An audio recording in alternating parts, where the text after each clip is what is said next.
স্পিডে গাড়ি চালাবো না, চালকের পাশে যাত্রী বহন করব না, কোনো মোড়ের উপর দাঁড়াবো না, মোড়ের বাম লেন পরিষ্কার রাখবো, ক্লান্ত অবস্থাতে গাড়ি চালাবো না,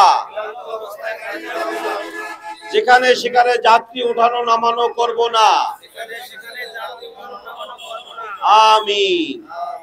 আপনারা এই সারাদিন মেহনত করে যে অর্থ উপার্জন করেন, সেই অর্থ দিয়ে আপনারা আপনাদের পরিবারের ভরণ পোষণ আপনারা বহন করেন।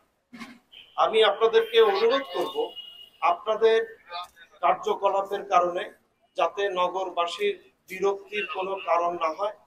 আপনারা খেয়াল করবেন, আপনারা যে বাহনটি চালান সেই বাহনটি কিন্তু বিধিবদ্ধ বাহন নয়, এবং যে বাহনটি আপনারা চালান সেই বাহনটি খুলনা সিটি কর্পোরেশনের মাত্র 10,000 লাইসেন্স করা আছে। কিন্তু খুলনা মহানগরীতে বিভিন্ন পরিসংখ্যানের মাধ্যমে আমরা জানতে পেরেছি এখানে প্রায় অতিরিক্ত আরো 20,000 ইজি বাইক চলে। আমি মনে করি আপনারা অনেক সময় আপনারা দেখেন যে আপনারা ইজি বাইক নিয়ে চলছেন কিন্তু যাত্রী পাচ্ছেন না। আপনারা যদি এই যেই সংখ্যা ইজি বাইক চলছে খুলনা মহানগরীতে, এই টোটাল সংখ্যাটাকে যদি আপনারা দুই ভাগে ভাগ করে, আপনারা যদি টোটাল দিনটাকে দুই ভাগে ভাগ করে যদি আপনারা চালান, যেমন মনে করেন আজকে সকাল 7টা থেকে 2টা পর্যন্ত একটা শিফট চললো, এরপরে 2টা থেকে রাত 10টা পর্যন্ত শিফট চললো। আপনারা সব সময় যদি এই 20-30 হাজার ইজি বাইক যদি এই খুলনা মহানগরীতে সব সময় চলে, যাত্রী সংকটে কিন্তু আপনারা পড়বেন। আপনারা বিভিন্ন নেতা সাথে বসে এই সমস্ত বিষয়গুলো সমস্যার সমাধান যদি আপনারা করতে পারেন এবং টোটাল দিনকে যদি দুই ভাগে ভাগ করেন, 2টা শিফটে ভাগ করেন, তাহলে অবশ্যই আপনাদেরও সুবিধা হবে, আমাদেরও ট্রাফিক বিভাগের জন্য সুবিধা হয়, নগরবাসীর জন্য এটা সুবিধা হয়।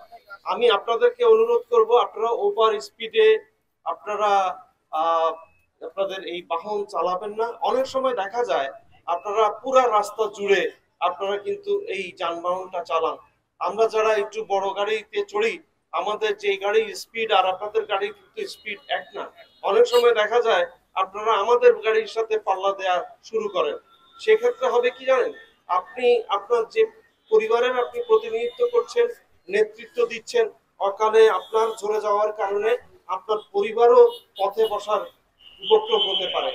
আপনি শুধুমাত্র আপনার নিজের পরিবারের কথা চিন্তা করবেন না, যেই 3-4 জন বা 5 জন আপনি যাত্রী আপনি তুলেছেন, তাদেরও কিন্তু পরিবার আছে, তাদেরও কিন্তু তাদের বিষয়টা, তাদের নিরাপত্তার বিষয়টাও আপনাদেরকে খেয়াল রাখতে হবে। কারণ আমরা নিয়ম কানুন যদি অবশ্যই সঠিক জানি, তাহলে এই নিয়মের ভিতর যদি আমরা ভিত্তিতে ঠিকমতো পরিচালনা করি, তাহলে খুব সুন্দর হবে, দেশটা খুব আগাবে। উপকার আসতেছে, আমরা অবৈধভাবে আপনার পাশে দাঁড়াবো না, রিসিভি করবো না, এটার জন্য আমাদের উপকার হচ্ছে না, যাত্রীদের জন্য উপকার হচ্ছে, আমাদের উপকার হচ্ছে। জামজাট না হলে আমাদের ইনকাম বেশি হয়, জামজাট হলে আমাদের ইনকাম কমে যায়। সহায়তা করছে এই মিটিং অনুযায়ী, এতে আমাদের অনেক উপকার হয়েছে। আমরা এই ট্রেনিং এর মাধ্যমে আরো উপকৃত হয়েছে, সামনের দিকে আরো হবো। এবং পুলিশের মধ্যে আমাদের মধ্যে কোনো ভেদাভেদ নাই, এরা আমাদের অনেক উপকার করে, অনেক সহায়তা করে। প্রশিক্ষণটা আমাদের জন্য খুবই গুরুত্বপূর্ণ একটা বিষয়, কারণ এই যে শহরে যে এতগুলো ইজি বাইক মানে যে যানজট সৃষ্টি করতেছে, এতে সকলের পক্ষে এটা হচ্ছে এটা দুর্ঘটনাজনক হচ্ছে। এই কারণে আমাদের এই ট্রাফিক আইনটা মেনে চলার জন্য খুব একটা গুরুত্বপূর্ণ বিষয়। এটা মেনে চললে আমাদের জন্য উপকার, এই নগরের সকল নগরীদের জন্য উপকার। এই ট্রাফিক আইন মানাতে আমাদের সকলের উপকার। এই জন্য আমি মনে করি যে শহরে আমাদের অটো চালকদেরকে বাম লাইন ধরে গাড়িটা চালানো উচিত, এবং সবসময় ফুটপাত ঘেঁষে যাত্রী ওঠানামা করা খুব একটা গুরুত্বপূর্ণ বিষয় এবং না।